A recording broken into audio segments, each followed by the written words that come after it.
Assalamualaikum warahmatullahi wabarakatuh. Selamat pagi teman-teman, bagaimana kabarnya? Sehat selalu ya. Hari ini kita akan belajar materi tentang getaran dan bunyi. Sebelumnya, teman-teman sudah tahu belum getaran dan bunyi itu apa?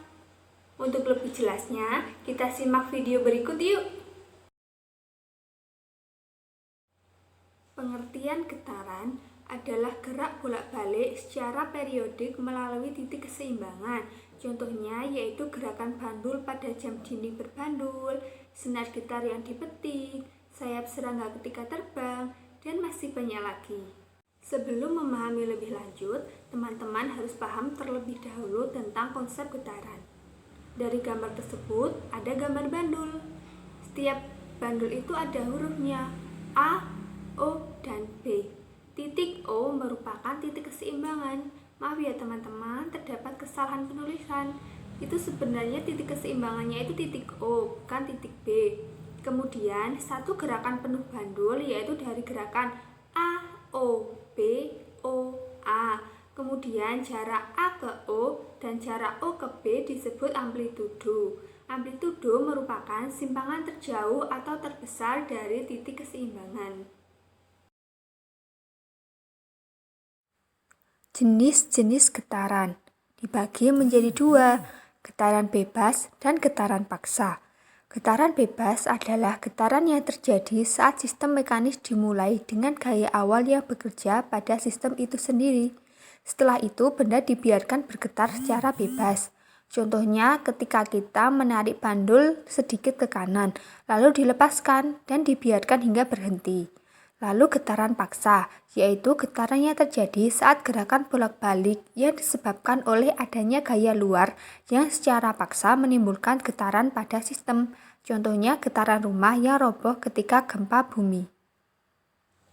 Dalam getaran ada yang dinamakan dengan periode dan frekuensi. Periode adalah waktu yang diperlukan untuk menempuh satu getaran, sedangkan frekuensi adalah banyak getaran yang dapat dilakukan benda dalam satu detik.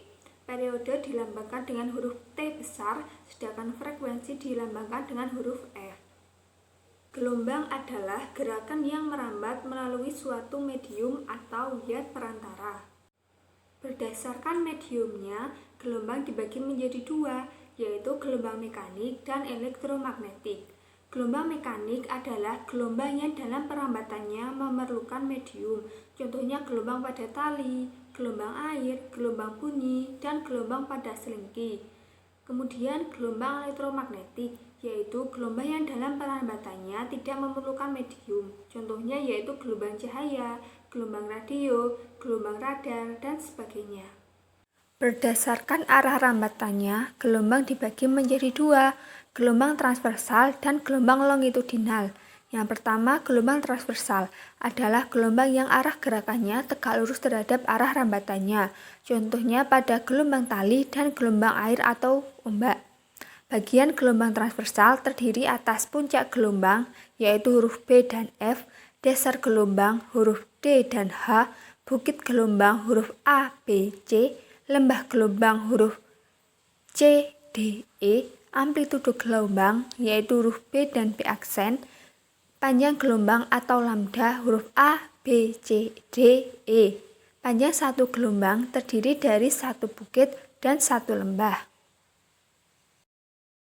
Selanjutnya ada gelombang longitudinal, yaitu gelombang yang arah getarannya searah atau sejajar dengan arah rambatannya. Contohnya yaitu gelombang bunyi. Dalam gelombang longitudinal ada yang disebut dengan rapatan, renggangan, dan panjang gelombang atau lambda. Rapatan yaitu dari huruf A sampai B, renggangan dari huruf B sampai C, dan panjang satu gelombang terdiri dari satu rapatan dan satu renggangan, yaitu A, B, dan C.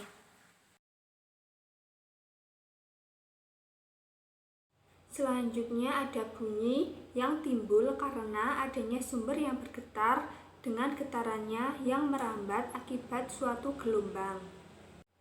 Di dalam bunyi ada syarat dan sifat. Syarat bunyi ada tiga. Yang pertama ada sumber bunyi, yang kedua ada medium atau perantara, yang ketiga ada indera pendengar. Kemudian sifat bunyi yang pertama memerlukan zat perantara, yang kedua merambat dalam zat padat, cair, dan gas, yang ketiga dapat dipantulkan.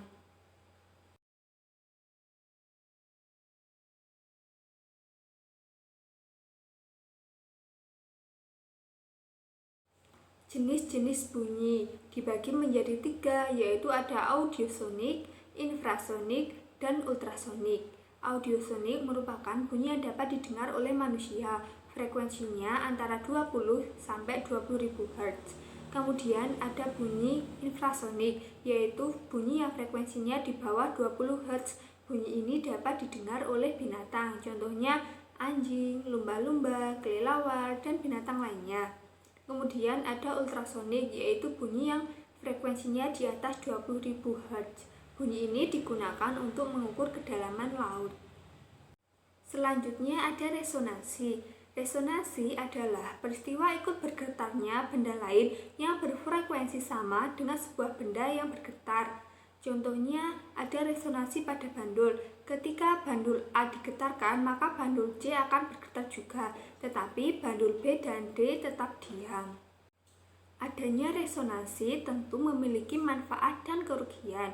Manfaatnya, resonansi yaitu dapat memperkuat bunyi asli, sedangkan kerugiannya karena resonansi bunyi bom yang keras dapat meruntuhkan gedung atau kaca jendela yang pecah. Kemudian ada intensitas bunyi, yaitu besaran yang menyatakan berapa besar daya bunyi tiap satuan luas. Satuan intensitas bunyi adalah watt per meter persegi. Intensitas bunyi tergantung pada amplitudo sumber bunyi dan jarak antara pendengar dan sumber bunyi. Seperti yang telah disebutkan tadi, sifat bunyi yang ketiga yaitu dapat dipantulkan. Jadi, macam-macam bunyi pantul ada 3, yaitu ada gaung atau kerdam, ada bunyi pantul yang memperkuat bunyi asli, dan ada gema. Bunyi ketika merambat dari satu benda ke benda lain tentu memiliki kecepatan. Hal itu dinamakan cepat rambat bunyi. Rumusnya yaitu V sama dengan S per T. V merupakan cepat rambat bunyi, S merupakan jarak, dan T adalah waktu. Namun apabila diketahui panjang gelombang, frekuensi, dan periodenya, maka tidak bisa menggunakan rumus yang tadi. Ada rumus lagi, yaitu V sama dengan lambda per T atau V sama dengan lambda kali F. Panjang gelombang dapat juga disebut lambda. Berikut ada beberapa contoh soal tentang materi getaran dan bunyi. Nomor 1, tentukanlah frekuensi dan periode dari sebuah gelombang bunyi jika panjang gelombangnya adalah 20 meter dan cepat rambat bunyinya adalah 400 meter persegi. Pembahasan dari soal tersebut diketahui bahwa cepat rambat bunyi yaitu 400 meter persegi dan panjang gelombangnya lambda yaitu 20 meter. Kemudian yang ditanyakan frekuensi dan periode. Kita lihat lagi. Jika ada cepat rambat bunyi, berarti menggunakan V. Rumus V apa? Jika diketahui frekuensi, maka V sama dengan lambda kali F. Untuk mencari frekuensi, maka dibalik. F sama dengan V per lambda. Jadi, F sama dengan 400 dibagi 20 sama dengan 20 Hz. Untuk mencari periodenya, kita ingat lagi rumus yang tadi. V sama dengan lambda per T. Untuk mencari T sama dengan lambda dibagi V. T sama dengan 20 meter dibagi 400 sama dengan 1 per 20. Soal nomor 2. Gelombang merambat pada air. Dalam 10 detik terjadi 5 gelombang. Jika jarak antara dua puncak gelombang 4 meter, cepat rambat gelombang adalah, kita lihat pembahasannya. Apa saja yang diketahui? T atau waktunya 10 detik. N banyak gelombangnya ada 5. Kemudian lambda atau jarak antara dua puncak gelombang yaitu 4 meter. Yang ditanyakan cepat rambat gelombang. Seperti tadi, cepat rambat gelombang kan rumusnya ada 3. Kita lihat dahulu mana yang cocok. Pertama, kita harus mencari frekuensi, lalu mencari cepat lambatnya. Frekuensi rumusnya karena ada banyak gelombang, maka menggunakan F sama dengan N per T, sama dengan 5 dibagi 10, 0,5 atau setengah. Selanjutnya kita menggunakan rumus V sama dengan lambda dikali frekuensi. Sama dengan panjang gelombangnya berapa? 4 meter dikali 0,5 sama dengan 2 meter per sekon. Itu dia pemaparan materi tentang getaran dan bunyi. Semoga bermanfaat ya untuk teman-teman semua. Terima kasih. Wassalamualaikum warahmatullahi wabarakatuh.